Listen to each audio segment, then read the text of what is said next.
Recording by Dennis Dawson. A Scientist Rises by D.W. Hall. The face of the giant was indeed that of a god. On that summer day, the sky over New York was unflecked by clouds, and the air hung motionless, the waves of heat undisturbed.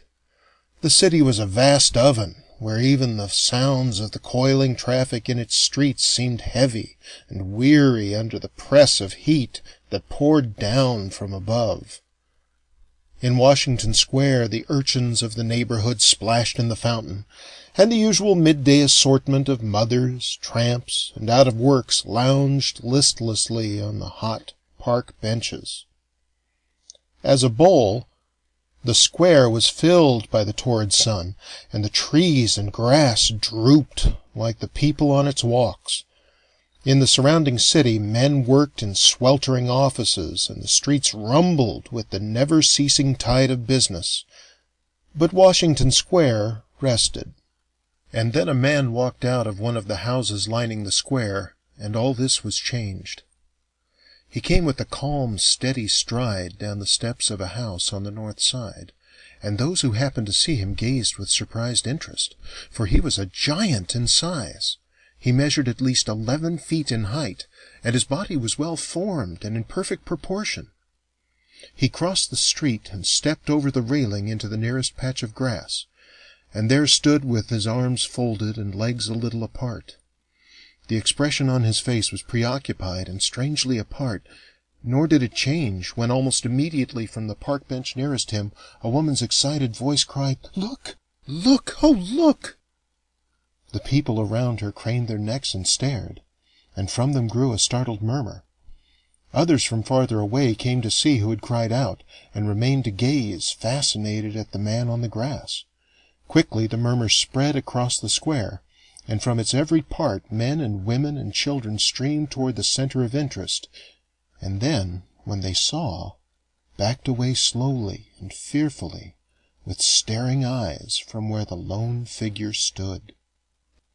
There was about that figure something uncanny and terrible.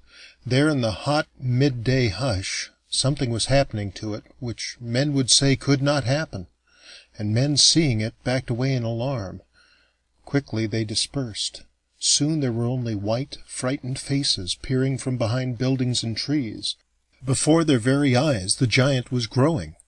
When he had first emerged, he had been around 11 feet tall, and now, within 3 minutes, he had risen close to 16 feet. His great body maintained its perfect proportions. It was that of an elderly man, clad simply in a gray business suit. The face was kind, the clear, chiseled features indicating fine spiritual strength. On the white forehead beneath the sparse gray hair were deep sunken lines which spoke of years of concentrated work. No thought of malevolence could come from that head with its gentle blue eyes that showed the peace within, but fear struck ever stronger into those who watched him, and in one place a woman fainted. For the great body continued to grow, and grow even faster, until it was 20 feet high, then swiftly 25, and the feet, still separated, were as long as the body of a normal boy. Clothes and body grew effortlessly, the latter apparently without pain, as if the terrifying process were wholly natural. The cars coming into Washington Square had stopped as their drivers sighted what was rising there, and by now the bordering streets were tangled with traffic. A distant crowd of milling people heightened the turmoil. The northern edge was deserted, but in a large semicircle was spread a fear-struck, panicking mob. A single policeman, his face white and his eyes wide, tried to straighten out the tangle of vehicles, but it was infinitely beyond him, and he sent in a riot call. And as the giant with the kind, dignified face loomed silently higher than the trees in the square, and even higher, a dozen blue-coated figures appeared and saw, and knew fear too, and hung back awe-stricken, at a loss what to do, for by now the rapidly mounting body had risen to the height of 40 feet. An excited voice raised itself above the general hubbub. "Why, I know him! I know him! It's Edgar Wesley! Dr. Edgar Wesley!" A police sergeant turned to the man who had spoken. "And He knows you? Then go closer to him and ask him what it means." But the man looked fearfully at the giant and hung back. Even as they talked, his gigantic body had grown as high as the 4-storied buildings lining the square, and his feet were becoming too large for the place where they had first been put. And now a faint smile could be seen on the giant's face, an enigmatic smile with something ironic and bitter in it. "Then shout to him from here," pressed the sergeant nervously. "We've got to find out something. This is crazy, impossible. My God, higher yet and faster!" Summoning his courage, the other man cupped his hands about his mouth and shouted, "Dr. Wesley! Can you speak and tell us? Can we help you stop it?" The ring of people looked up breathless at the towering figure, and a wave of fear passed over them. Several hysterical shrieks rose up as, very slowly, the huge head shook from side to side. But the smile on its lips became stronger and kinder, and the bitterness seemed to leave it. There was fear at that motion of the enormous head, but a roar of panic sounded from the watchers when, with marked caution, the growing giant moved 1 foot from the grass into the street behind, and the other into the nearby base of Fifth Avenue, just above the arch.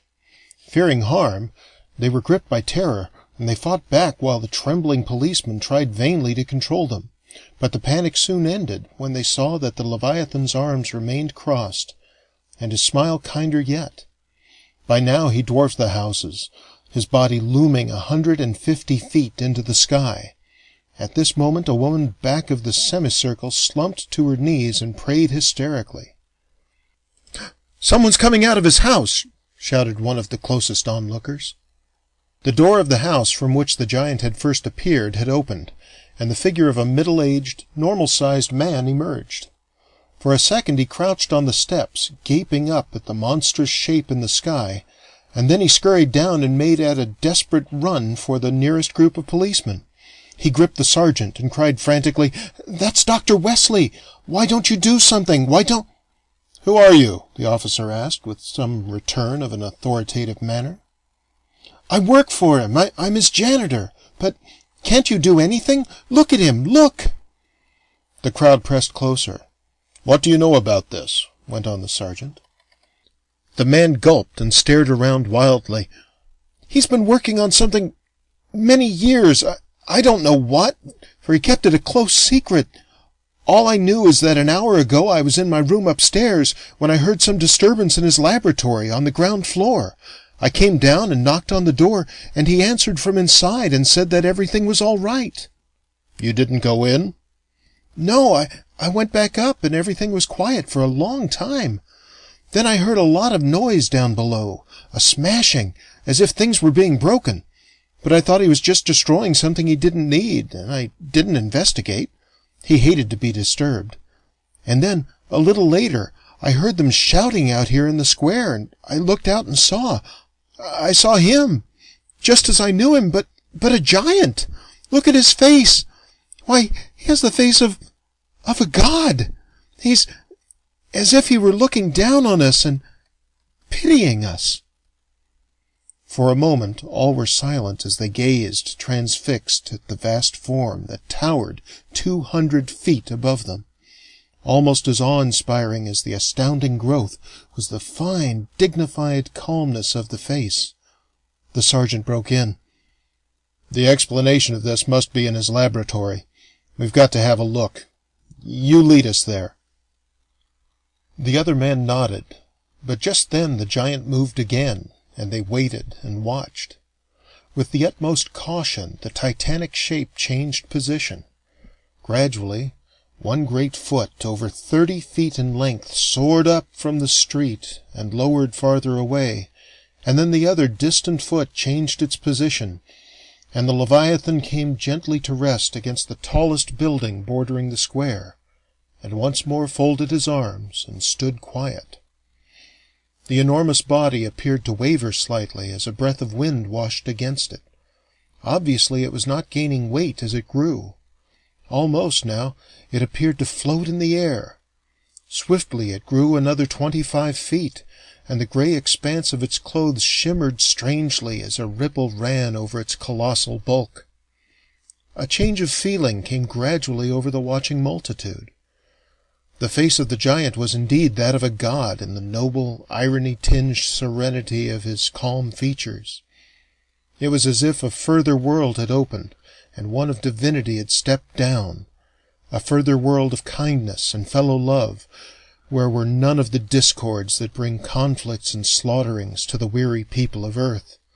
Spiritual peace radiated from the enormous face under the silvery hair, peace with an undertone of sadness, as if the giant knew of the sorrows of the swarm of dwarves beneath him, and pitied them.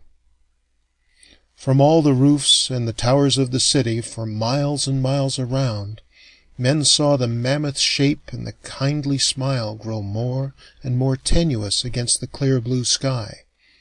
The figure remained quietly in the same position, his feet filling 2 empty streets, and under the spell of his smile all fear seemed to leave the nearer watchers, and they became more quiet and controlled. The group of policemen and the janitor made a dash for the house from which the giant had come. They ascended the steps, went in, and found the door of the laboratory locked. They broke the door down. The sergeant looked in. "Anyone in here?" he cried. Nothing disturbed the silence, and he entered, the others following. A long, wide, dimly lit room met their eyes, and in its middle the remains of a great mass of apparatus that had dominated it. The apparatus was now completely destroyed. Its dozen rows of tubes were shattered, its intricate coils of wire and machinery hopelessly smashed. Fragments lay scattered all over the floor. No longer was there the least shape of meaning to anything in the room. There remained merely a litter of glass and stone and scrap metal. Conspicuous on the floor was a large hammer. The sergeant walked over to pick it up, but instead paused and stared at what lay beyond it. "A body," he said. A sprawled-out dead man lay on the floor, his dark face twisted up, his sightless eyes staring at the ceiling, his temple crushed as with a hammer. Clutched tight in one stiff hand was an automatic. On his chest was a sheet of paper. The captain reached down and grasped the paper. He read what was written on it, and then he read it to the others. "There was a fool who dreamed the high dream of the pure scientist, and who lived only to ferret out the secrets of nature, and harness them for his fellow man.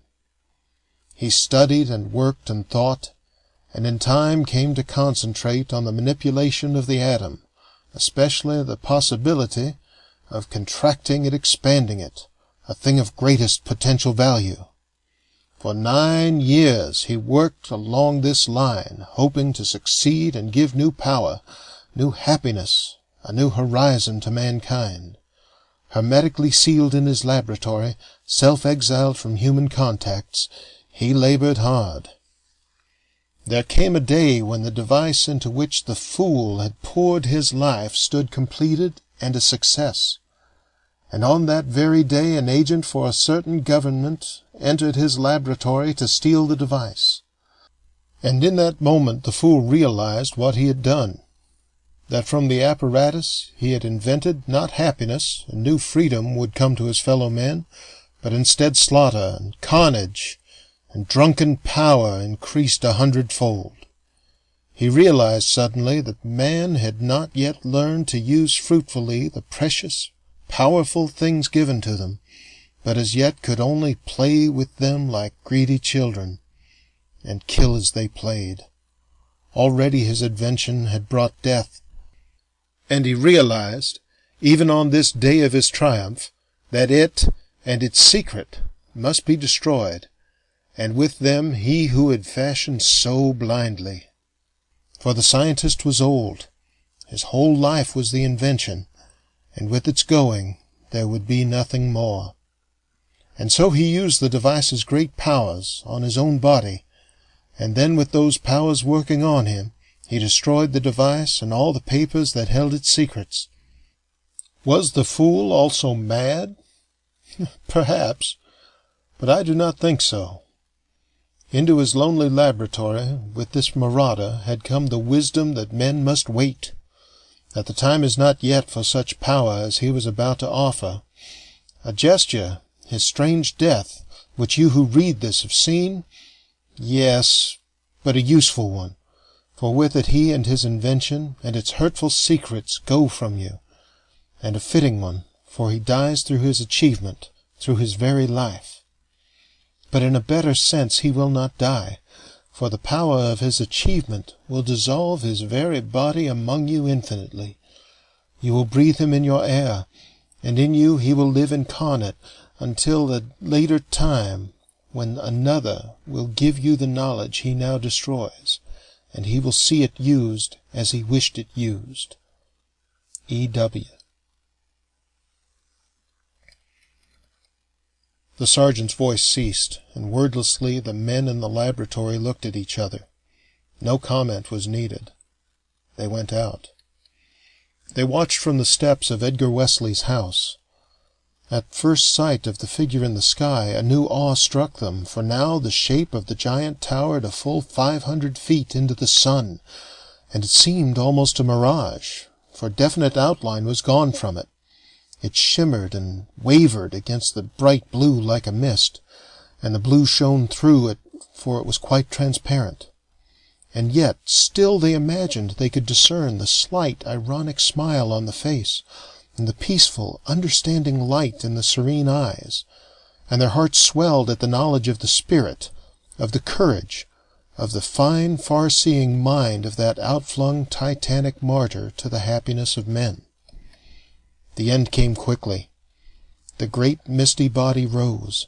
It floated over the city like a wraith, and then it swiftly dispersed, even as steam dissolves in the air. They felt a silence over the thousands of watching people in the square, a hush broken at last by a deep, low murmur of awe and wonderment as the final misty fragments of the vast sky-held figure wavered and melted imperceptibly, melted, and were gone from sight in the air that was breathed by the men whom Edgar Wesley loved.